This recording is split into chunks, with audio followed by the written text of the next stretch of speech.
मुझे तो तमाता नहीं।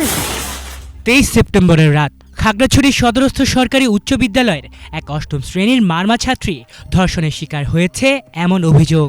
এ ঘটনা শুধু পার্বত্য অঞ্চলেই নয়, গোটা দেশে শোকার উদ্বেগ ছড়িয়ে দিয়েছে। তবে প্রশ্ন, এই ঘটনার পেছনে কি কারো কোনো হাত রয়েছে? কেউ কি ঘটনাটিকে ইস্যু করে পরিস্থিতি অস্থিতিশীল করার ঘৃণ্য ষড়যন্ত্র করছে?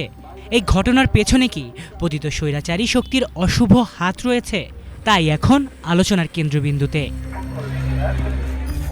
ঘটনার পরদিন খাগড়াছড়ি শহরের শাপলা চত্বরে ধর্ষণ বিরোধী বিক্ষোভ ও মানববন্ধন। একই সময়ে রাঙামাটিতে পাহাড়ি ছাত্র পরিষদ ও হিল উইমেন্স ফেডারেশনের যৌথ উদ্যোগে প্রতিবাদ সভা হয়। এরপর ইউপিডিএফ সমর্থিত ছাত্র জনতার ব্যানারে খাগড়াছড়ি জেলার বিভিন্ন উপজেলায় আধাবেলা হরতাল পালিত হয়।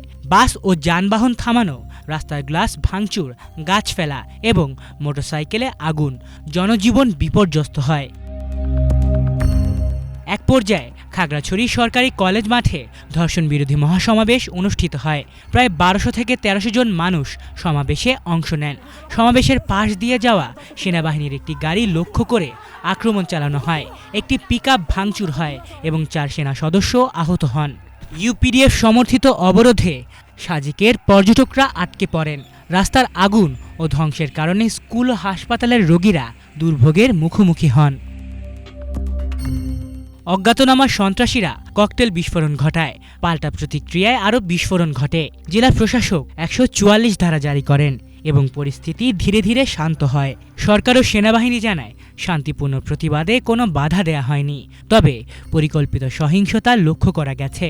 সরাসরি কোনো রাজনৈতিক দলের জড়িত থাকার প্রমাণ আপাতত পাওয়া যায়নি। তবুও প্রশ্ন রয়ে গেছে, শান্তিপূর্ণ প্রতিবাদ থেকে উত্তেজনা ছড়ালো কে? কারাই বা নিয়ে গেল রক্তক্ষয়ী সংঘর্ষের দিকে? সবশেষ প্রশাসন ও জনগণকে একসাথে কাজ করার আহ্বান জানানো হয়েছে। পাহাড়ি জনপদে স্থিতিশীলতা কত দ্রুত ফিরিয়ে আনা যায়, সেটাই এখন দেখার বিষয়। আলিফ চৌধুরী, বাংলা ভিশন।